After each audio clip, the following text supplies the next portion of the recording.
are back on Get Up, and to get to the Cowboys, and a quote from Jerry Jones that is getting a lot of response, not only from fans, but also from his quarterback.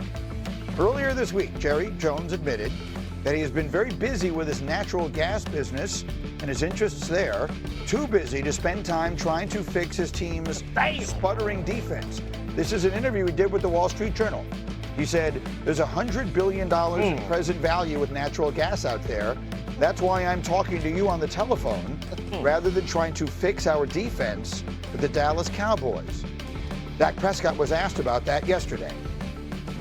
Right, you read the comment, and being honest with you, I don't know the full context of it. I do know that a piece of it, and but being a fan and you just read that or hear that, yeah, of course, especially right as many fans are and do, and thankful that they do live and breathe by this team. Yeah, that can definitely be frustrating, but in that sense, I would just say, like, the guy's never really lied about who he is or what he's trying to do, and I think right there is just, I mean, hopefully he was talking about in that one particular moment, you know, maybe in those 5 minutes, this is what he was alluding to, and having a chance at a $100 billion opportunity. I think he might take 5 minutes as well and go answer a call. So hopefully that's what he means, right? And but I can see I can be frustrating. Once again, for us as players, we can control. I know that Dak bite was long, but we felt important that we played the entire thing for you so you had the full context, so it cannot in any way seem as though, and we would never have wanted to take anything he said out of context. I wanted Mike Tannenbaum, our general manager, in this conversation because now he's talking about 5 minutes. I don't know much about making $100 billion, but I have a feeling you don't do that in 5 minutes. So Jerry Jones, if this was Woody Johnson or Robert Kraft or any of the other owners in the NFL, you'd say, oh, great, go make your $100 billion. But Jerry Jones is also the general manager of that team. So can you describe to us, the trade deadline is next Tuesday. What is this week like for Howie Roseman? What is this week like for Darryl Muji? What is this week like for the guys who do that job? Agree, for every trade you make, you're probably making 20, 30, 40 phone calls in terms of seeing what else is out there, what's available, what do you have, surplus and needs. Like, you are scouring, because after Tuesday at 4 o'clock, that is your last best chance to help your team for this season. Of course, there's free agents and practice squad guys, but it's really your last meaningful chance. And to be candid, a lot of GMs are seeing that footage and they're saying, I'm glad I'm competing against Jerry Jones, because this is 7 days a week, 24 hours a day. And yeah, I'd love to make $100 billion as well, but we want to compete against people that are not all in. I'm not saying he's not all in financially, but your heart and soul has to be in it every single day. Yeah, that's the point I would make, and I'd be curious to hear from the players here because, you know, yes, he's a businessman. He should do business. We all saw Landman. That's awesome. I'm delighted for him that he found this opportunity, made all of this money. But the point is that if you're going to be the general manager of a football team, that has to take up your every breath, your every waking thought, every ounce of energy, all of your blood and your sweat and your tears, all the time. It is a full-time job. And whether he was just trying to be cheeky or not, that is a terrible thing, in my opinion, for him to say to the fans of the Dallas Cowboys. Yeah, from a former player's perspective, you expect your general manager and your owner to be all in every capacity. Right. And your job as a general manager is to exhaust every possibility to make your football team better. So I don't know why Jerry thought it was a great idea to just state that out loud.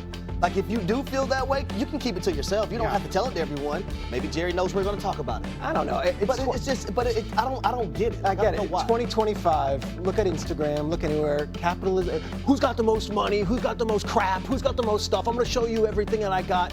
This is Jerry being Jerry, and a lot of people are going to celebrate this. Say, oh, $100 billion. That's awesome. To your point, Howie Roseman's on a bye week right now. Should be somewhere in Puerto Rico or Mexico. He's dealing for Michael Carter and a 7th-round pick and John Mechie. He doesn't sleep. This is what he's thinking about. Right. Jerry right now is saying what everyone wants to hear because money is everything. But the truth is, you're a Cowboys fan. You're like, can't we talk about getting a backup tackle or a defensive lineman? And it's not just one position on defense. It's the defensive line. Right. It's the linebacker area. It's the secondary. You need players at all 3 levels. So you should be making calls. But I'd say a lot of people are going to be like, Jerry's a baller. Bro, He makes $100 billion. But probably not the guys in his locker room. Maybe. I don't even know. Look at the juxtaposition of Brian Schottenheimer this week. You can take our offensive stats and you can shove them you know where. And Jerry Jones, I just made $100 billion. I mean, those are the two big quotes from the two people, the most important people running the Dallas Cowboys. You have a new practice facility coming. That's good for everybody. Back to the team. But I mean, Jerry Jones is showing you how the sausage is made, right? So to speak. Like, usually people don't show you that pause, right? Usually people don't show you that and talk about the details of the business side of how you operate and support your team. But that doesn't mean that he hasn't been on the phones even before this week was done about how do I trade for Trey Henderson? How do I get this player? How do I acquire that player? And it's footprints, right? And sometimes I'm sure you had assistant general managers that came out and helped you alongside to make some decisions while you went and took a phone call somewhere else. Yeah, but Bart, hold on a second. I go back to what Harry said, and we had a sign that said, every rock, every day. We were going to be systematically more relentless than anybody else. And everything changes every week. Like, it's reported that Andy Dalton broke a thumb. So now, like, does Carolina maybe need a quarterback? Like, every single day there could be an opportunity either to make your team better or maybe it's a draft choice to trade somebody. So, again, whenever GM see that quote, I am telling you, they're saying, I'm glad I'm competing against Dallas. And not only that, Bart, you're probably right. Obviously, we can do 10 things at one time. I get that part of it. But don't say that in an interview. It's not funny.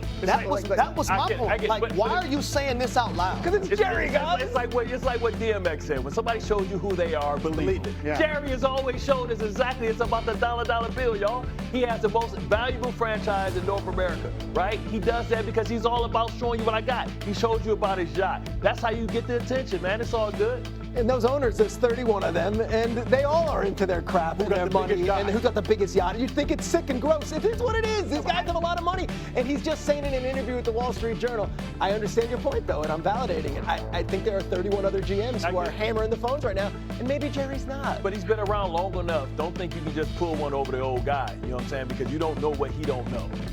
I'm not sure he knows what he doesn't know. I mean, they haven't won a damn thing in 30 years. That's my point exactly. Like, he's made a lot of money. I mean, I hear what you're saying, and I want to make it clear. I'm not offended by him making the money.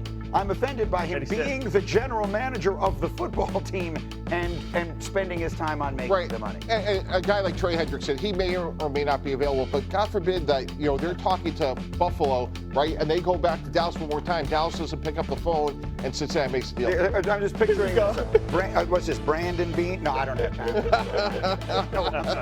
Brandon, I'm going to have to call you back. How's next Wednesday?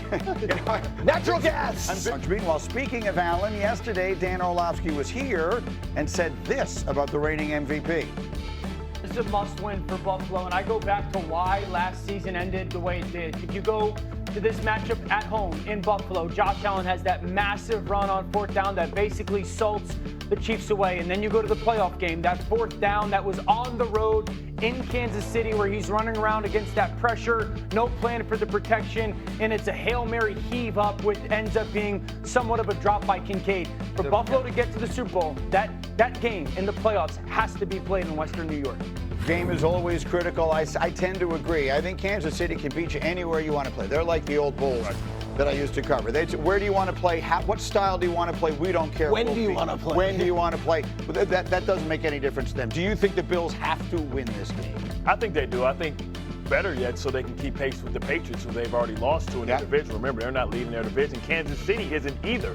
So it's important for them as well, as, you know, they've already lost to the Chargers, and the Broncos are in the head of the division. But, you know, when you think about Buffalo it's mental, right? Because they don't think they can beat Kansas City when it matters the most. They haven't been able to do that. And this has been the nut that Josh Allen hasn't been able to crack. And the problem is he doesn't have enough weapons on the other side of the ball. Now, if James Cook isn't cooking that day, he really doesn't have any reliable receivers. That's why it's important that Brandon Beane goes out there and finds somebody that give him a legitimate weapon, because you need stars. Stars wins games in the playoffs, not role players. Let's come back to that.